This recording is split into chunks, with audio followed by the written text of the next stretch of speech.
Ada satu yang ditulis oleh James Fowler, itu sebetulnya adalah seorang profesor dari Emory University di Amerika. Dan dia itu membuat riset secara khusus untuk memahami.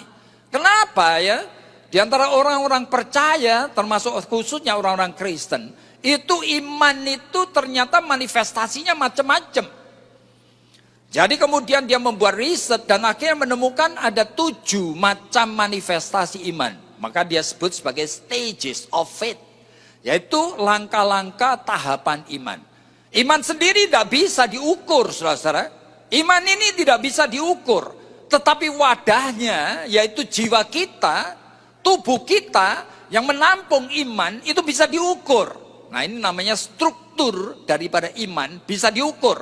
Konten dari iman tidak bisa diukur. Jadi ini hanya bicara mengenai struktur, yaitu tubuh darah daging kita ini. Dan dia mengatakan ada orang yang imannya itu undifferentiated faith. Itu artinya ini orang-orang Kristen yang sebenarnya tidak mengerti kenapa jadi Kristen dia.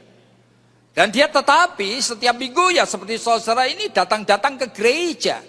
Tetapi di gereja juga tidak ngerti ngapain dia ke gereja. Nah, mungkin sepanjang kebaktian dia cuma lihat-lihat buletin, kadang-kadang ngambil HP, lihat-lihat. Dia tidak ngerti kenapa dia ke gereja. Tetapi aneh sekali saudara, bahwa dia setiap minggu ke gereja. Apa lalu saudara dan saya berani mengatakan orang ini bukan orang Kristen yang punya iman? Oleh karena aneh sekali itu. Oh, Tuhan cara bekerjanya menyesuaikan diri dengan kelemahan kita. Dan kadang-kadang ada orang level undifferentiated faith ini yang tidak mengerti kenapa harus ke gereja. Barangkali pada saat mendengarkan khotbah baru mulai menit pertama dia sudah mulai siap tidur. Tetapi realitanya nanti minggu depan datang lagi. Nah, ini yang namanya undifferentiated faith. Tapi kalau strukturnya menjadi lebih baik lagi, ini dia sebutkan sebagai intuitive projective faith. Nah, itu istilah dari Fowler yang sebetulnya dia mau mengatakan, nah ini level yang satu ini adalah level dari orang yang Kristen, orang beriman, sekarang ngerti ada alasannya dia kenapa ke gereja. Tetapi alasannya tidak untuk mencari Tuhan, saudara. Dia tidak akan ada keinginan kenal Tuhan, baca Alkitab pun dia tidak pernah. Cuma dia merasa senang pergi ke gereja. Nah, sesuai dengan intuisinya, dia merasa ada yang terpenuhi. Barangkali dia ke gereja oleh karena apa? Ya oleh karena papa mamanya ke gereja yang sama. Barangkali teman-teman dekatnya ke gereja yang sama. Barangkali dia senang akan gedung gereja yang megah seperti ini. Barangkali dia suka sekali kalau mendengar puji-pujian daripada orang penyanyi-penyanyi yang memang sudah berbakat menyanyi seperti itu. Barangkali ini.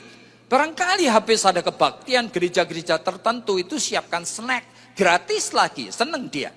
Nah, jadi dia datang-datang gereja, intuisinya saja yang mengatur. Tapi orang ini belum tahu Tuhan dan belum mencari Tuhan.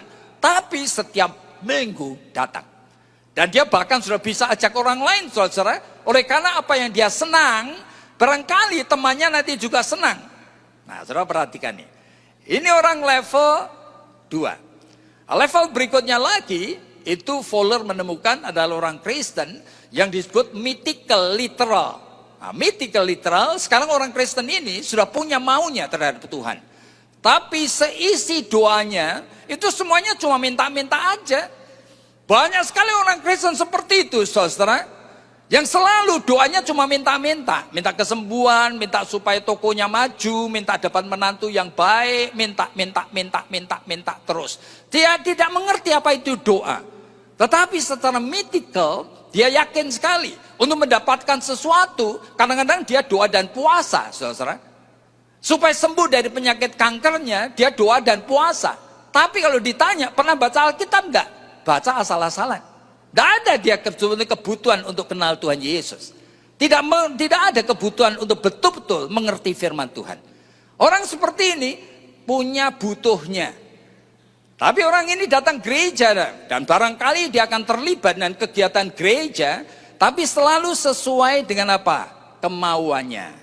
Jadi belum ada hal-hal rohani yang mengatur tingkah lakunya.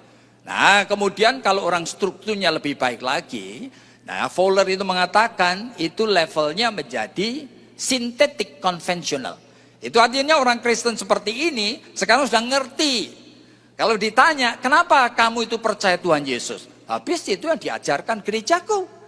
Nah, kenapa kamu percaya 12 pengakuan iman? Bahwa ada Allah Bapa, ada Allah Putra, ada Allah Roh Kudus, dan Yesus adalah firman yang menjadi daging. Masa kamu percaya? Aku percaya. Kenapa percaya? Yaitu ajaran gerejaku. Jadi keputusan dari gereja sekarang disintesiskan, disatukan dengan dirinya.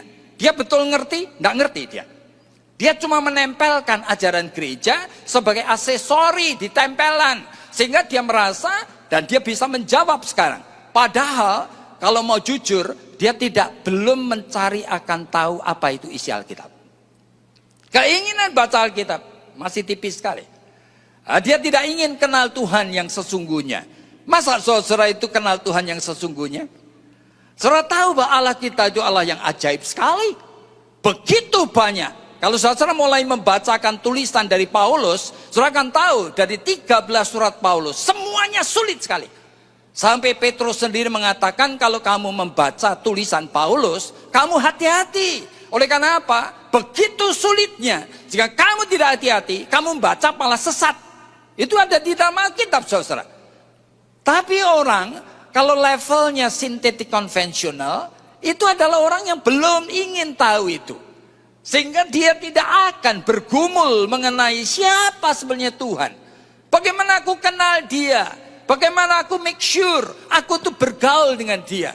Bagaimana make sure aku beriman kepada dia? Dia belum mempunyai kebutuhan itu. Nah, tapi struktur di atasnya, ini yang namanya individuatif reflective faith. Nah, orang ini sudah punya kebutuhan.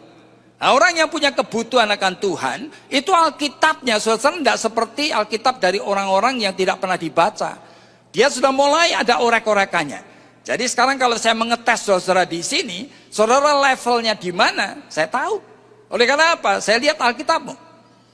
Kalau Alkitabmu itu ada garis-garisnya, ada catatan di kanan kirinya, seringkali dibaca. Dan saudara juga membaca akan buku-buku rohani, saudara levelnya sudah individuatif reflektif.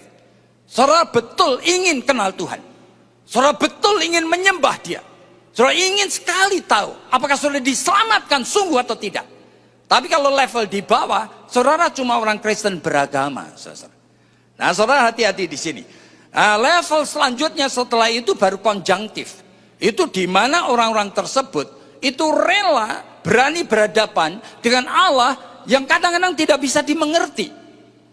Nah, itu apa? Konjunktif, itu menyesuaikan diri dengan realita. Kadang-kadang imannya kepada Tuhan itu paradoks. Ada hal-hal yang tidak sesuai dengan seleraku, dengan jalan pikiranku, cara kerja Tuhan. Tetapi aku akan belajar untuk mengenal, belajar mempercayai Tuhan yang ajaib seperti itu. Nah, baru level yang di atasnya adalah universalizing faith. Saya tidak akan bicara lebih lanjut ini. Tetapi kenapa saya bicara seperti ini? Yaitu jikalau kita bertanya, bagaimana cara Tuhan itu membangun rumah? Itu yang pertama, Tuhan mengosongkan diri. Dia menyesuaikan diri dengan level apa saja dalam hidup saudara. Kadang-kadang saudara itu adalah orang yang undifferentiated faith. Tetapi Tuhan juga tetap mau berbicara di sana. Jikalau saudara betul anak Tuhan. Jikalau saudara bukan anak Tuhan, ini tidak berlaku saudara. Tapi kalau saudara anak Tuhan, saudara Roh Kudus yang mulai kerja. Meskipun saudara undifferentiated faith, saudara cuma datang ke gereja, tidak ngerti sebabnya. Tetapi saudara entah kenapa, saudara itu setia datang.